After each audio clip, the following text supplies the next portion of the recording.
Pemerintah memberikan sinyal akan larangan penjualan rokok batangan. Aturan yang dibuat untuk menjaga kesehatan itu menimbulkan pro dan kontra. Lantas bagaimana dengan implementasi dan pengawasannya jika nanti disahkan? Kita bahas hal ini. Bergabung bersama kami ada Olivia Herlinda, Policy Director Center for Indonesia Strategic Development Initiative atau CISDI. Mbak Olive, selamat malam.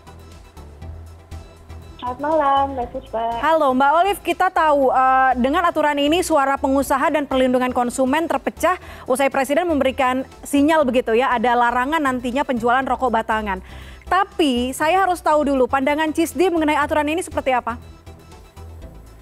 Ya baik, tentunya kami sangat mengapresiasi ya bersama dengan jejaring pengendalian tembakau lainnya, teman-teman koalisi. Kami sangat mengapresiasi adanya bentuk keseriusan pemerintah ini. Tentunya adanya inisiatif untuk merevisi PP 109 ini, karena sebenarnya ini hal yang sudah kami advokasikan dan kami dorong beberapa tahun terakhir dan kami sangat senang akhirnya masuk ke dalam program penyusunan pemerintah gitu. Dan tadi termasuk di dalamnya soal kemungkinan larangan penjualan rokok batangan ya. Kami menyadari bahwa prosesnya masih akan cukup panjang karena penyusunan baru akan mulai tahun depan dan diskusinya masih akan ada antar kementerian lembaga yang pro maupun kontra gitu. Jadi setelah pengesahan pun masih akan banyak sekali aturan-turunan lain untuk operasionalisasi gitu. Jadi tentunya CISDI sangat mendukung dan akan ikut terus mengawal proses dan implementasinya. Tapi sudah terprediksi ya, kayaknya memang perbincangan atau diskusi ini akan alot begitu ke depannya. Tapi kalau melihat aturan ini Mbak Olive, dirasa akan efektif kan nantinya untuk ke depan karena kita tahu banyak yang kontra dengan penjualan ketengan karena dirasa untuk pedagang-pedagang kecil akan sulit pengawasannya. Ya, jadi satu hal dulu, jadi tidak ada satu kebijakan yang dapat berdiri sendiri tentunya. Dari berbagai studi dan praktik dari negara lain kita melihat bahwa butuh kebijakan yang komprehensif ya untuk bisa menurunkan konsumsi rokok. Terlebih melihat penetrasi industri tembakau di Indonesia yang begitu besar dalam kehidupan masyarakat, jadi kebijakan pelarangan rokok batangan ini harus dibarengi dengan pembatasan iklan, sponsorship, promosi, edukasi masyarakat yang perlu diperkuat dan juga yang paling efektif sejauh ini memang masih di kebijakan pengenaan cukai ya gitu. Jadi kebijakan fiskal dan non fiskal itu harus berjalan beriringan sebenarnya.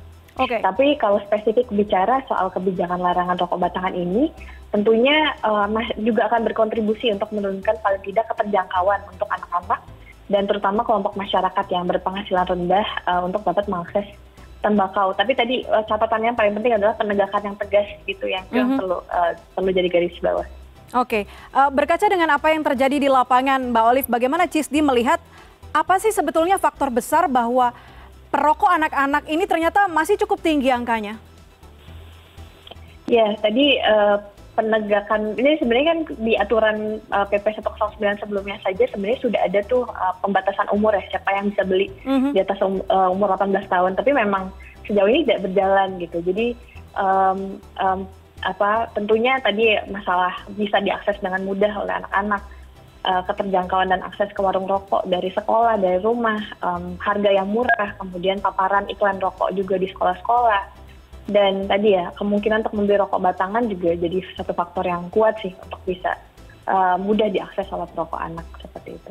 Oke, tapi apakah ini nanti akan menutup akses untuk anak-anak untuk membeli rokok secara ketengan, secara batangan, karena kita tahu pengawasannya mungkin akan sulit dilakukan, mengingat tidak ada pengawasan untuk toko-toko kecil, toko-toko kelontong di daerah bahkan. Ya, betul bahwa nantinya sebenarnya untuk operasionalisasi dan juga bagaimana penegakan akan dilakukan, itu memang butuh komitmen utama dari pemerintah pusat sampai subnasional ya ke daerah gitu.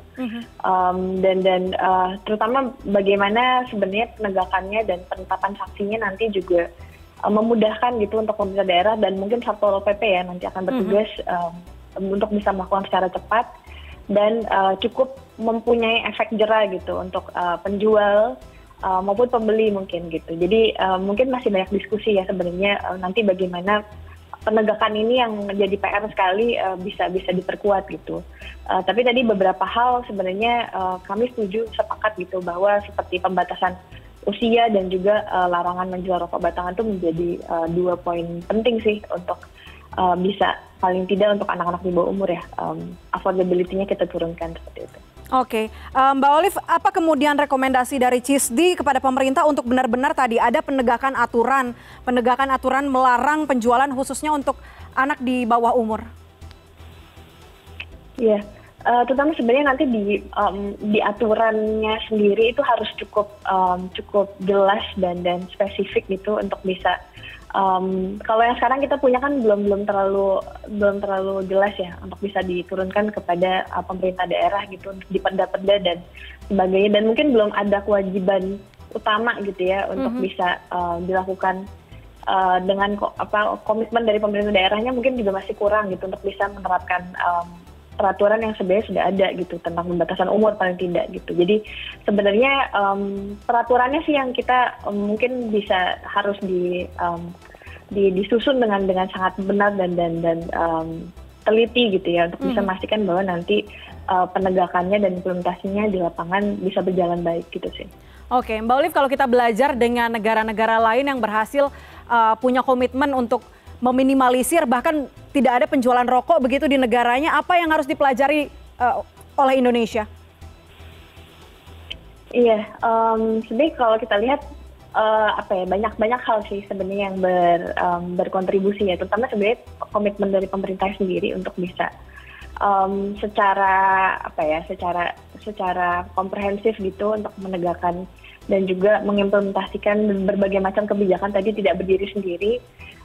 Kemudian dari segi penegakan juga cukup tegas dan disiplin gitu dari komitmen tadi ya untuk bisa terus dilakukan sih dan di lapangan benar-benar berjalan gitu dengan sanksi dan hukum yang baik sih sebenarnya seperti itu. Jadi ya mungkin dua hal itu sih terutama yang kita butuhkan ya pada saat ini gitu.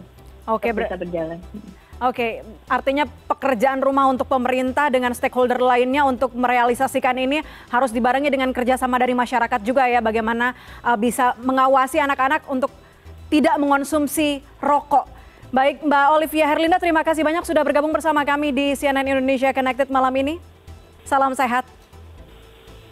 Terima kasih.